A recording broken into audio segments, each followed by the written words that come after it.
Hello, you beautiful rainbow singer. Tom Auger here with another tutorial for beginners to orient themselves to reading the score and following along.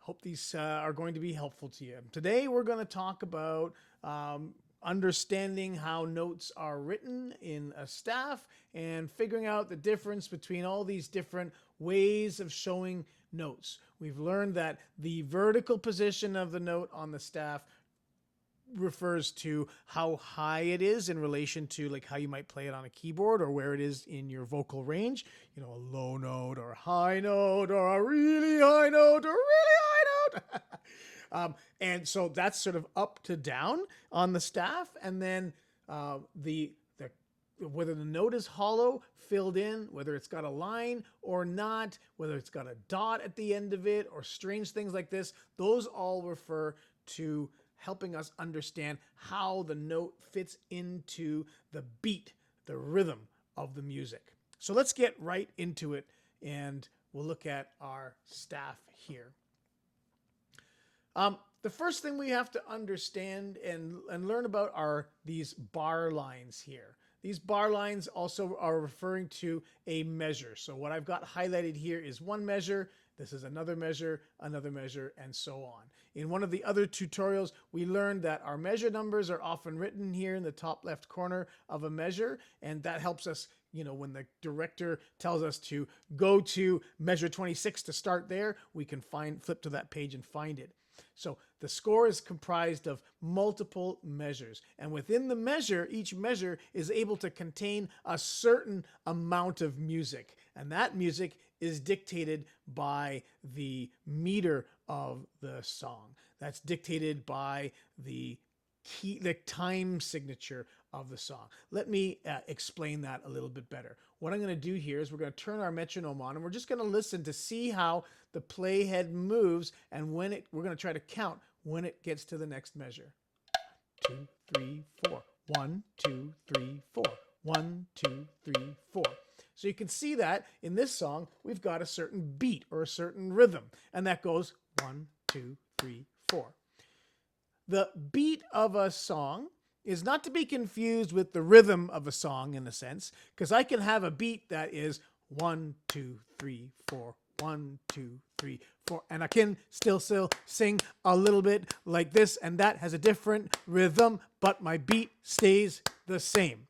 So you can see how I was singing different rhythms, but it was still all aligning within the beat. And that's where these different note notations come into play. So I'm going to just enter some notes in here. I'm going to start with the most basic note typically is what's called a quarter note. And it's called a quarter note because typically there are going to be 4 of those in a measure. Not always, but typically. So let me enter in some notes here. I'll just go to the keyboard and do it here. It's a little bit easier. So I can go. I'm deliberately slowing down here to show you that it doesn't matter how I enter the notes, how the composer got the notes into the score. What's important is when we sing it back. So here, let's see with the metronome on how those notes line up to the beat of this song.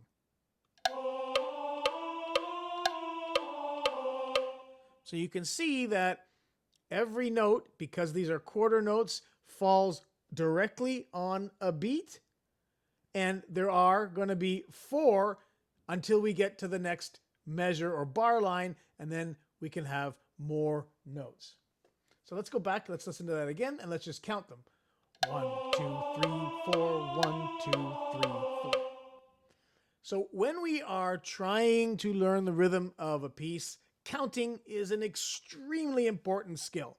And we have to kind of disassociate the pitch, which is how low or how high we're singing a note, from its length or its meter.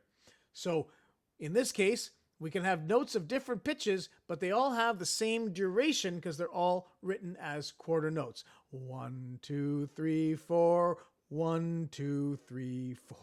So it's always 1, 2, 3, 4, 1, 2, 3, 4, 1, 2, 3, 4, 1, 2, 3, 4, and so forth. So that's how we can read these notes and how we sort of get them to fall in our meter.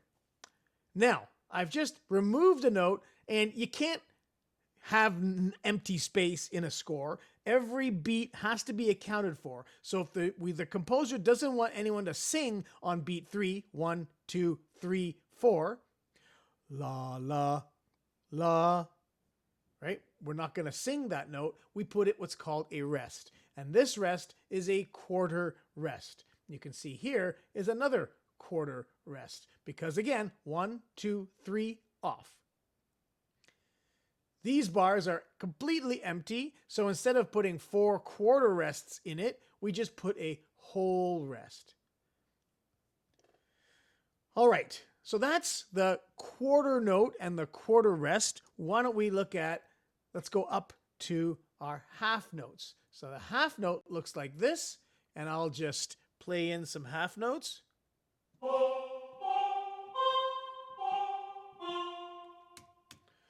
Okay, and let's listen to that with the metronome on.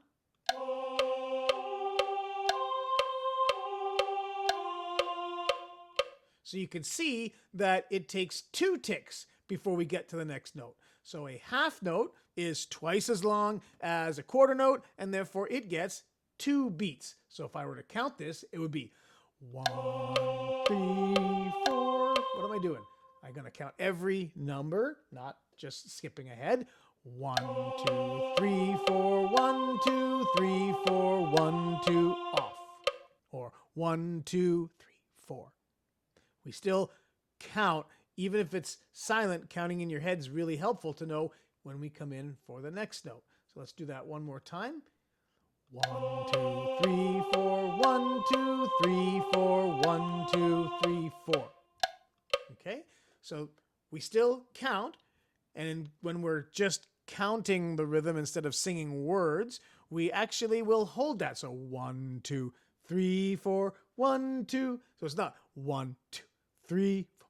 We actually hold this note until we get to the next note. So it's 1, 2, 3, 4, 1, 2, 3, 4, 1, 2, 3, 4.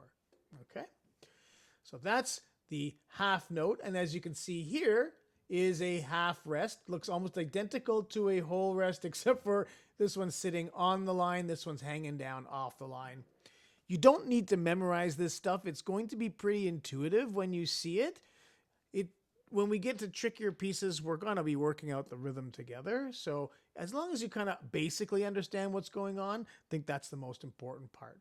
So let's just finish up by looking at 2 more different durations of notes that you're going to encounter frequently. There's others, but let's look at 2 to begin with. So moving up then is our whole note. And if you kind of use the same math that we went from a quarter note to a half note, if we go to a whole note, you could probably guess how many whole notes we can get per measure.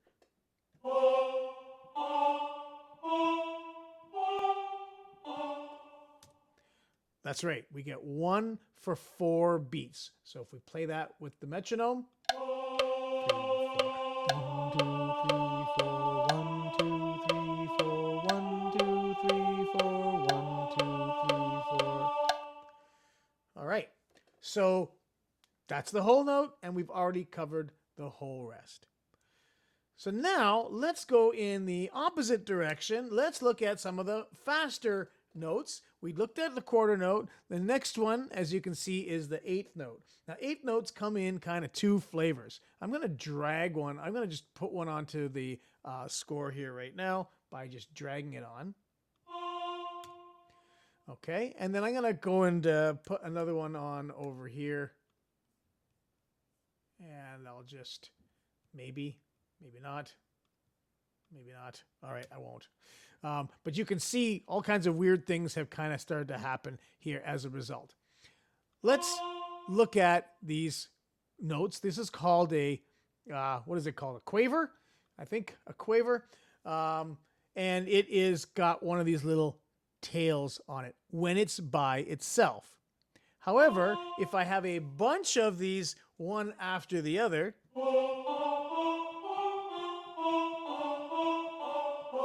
you can see that they start to get these lines. Those lines is a, I don't want to say modern invention because it still goes back hundreds of years, but is more recent than the quaver. And because it's just easier to read. So when you see one line across it, you know that all of these notes are joined. They are an eighth note. And it really is up to the composer how they get broken up. In this particular case, you can see they were broken up into groups of 4. This one here is just 2 because there's only 2 of them, followed by a quarter rest. So it's really going to be up to the composer. The break between them means nothing. It's just so that, you know, this one's kind of going up, this one's going down. It would look really weird if we had it going up and down. So we kind of keep it that way. Another thing I should point out that I haven't pointed out before, and maybe I'll do it here with the bass clef, is the direction that the notes are pointing. Yeah, you'll see what I mean in just a second. So if I'm down here.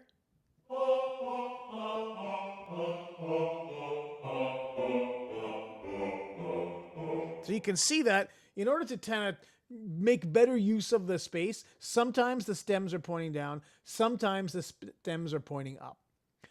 Most of the time, it really doesn't matter to you, the singer, which direction the stems are pointing. Most of the time. I'm going to do a later tutorial on what's called divisi, when you have 2 different harmonies within the same staff, and in that case, the direction of the note stems does make a difference. But right now, let's not worry about that. So let's go back to this here. And let's take a look at, this is going to get messy if I played this right now because we'd get both vocal parts at the same time. So let's get rid of this one here so that we don't get too confused. Let's go back up to our soprano staff here and let's listen to this now. And listen carefully to the beat. Much faster, right? And if you go counting carefully, you'll see that we get 4 beats in a measure, but we have 8 eighth notes in the measure. So it's going to be 1 and 2 and 3 and 4 and 1 and 2. 1 and. So when we're counting, your piano teacher, your vocal teacher is going to teach you when you're learning this stuff the first time. We put an and when we're counting eighth notes. 1 and 2 and 3 and 4 and 1 and 2. 1 and 2 and 3 and 4 and 1 and 2. So let's try that again. 1 and 2 and 3 and 4 and 1 and 2. Okay, so it becomes a lot faster. And if I were to take one of these notes out and replace it with a rest, that's what that little 8th rest looks like. So 1 and 2 and 3, but we don't sing on the 2. I'm going to do a separate tutorial on what's called syncopation, when we don't sing on the beat. That starts to make things a lot more interesting, but also a lot more challenging to sing. We'll come back to that in a future tutorial. The other ones, well, as you can guess, they just get faster as we go to the left and we add more of these stems. So if I turn this into a 16th note, there it is, and it's get the double, the semi-quaver, and I can... And I'm just going to stop there because you can see that I've got, this is still an 8th note. These are 2 16th notes, and so that's why that double line ends there. This is not as hard to read as you might think, but at first it is very confusing. And it's a lot easier to understand what's going on here. We're getting 4 of these to a beat. That's going to start to get really fast for this particular tempo. Did you hear that? So a lot faster. Okay. All right. Well, I hope that this has been useful to you, looking at the different durations of the notes, which correspond to how they line up with that steady beat. There's one more thing that I want to show you before I close off this tutorial, and that's the time signature here, because it will change how many beats we can get into our measure. So what I'm going to do real quick is just going to go back to quarter notes. Okay, we're going to put in some quarter notes here, and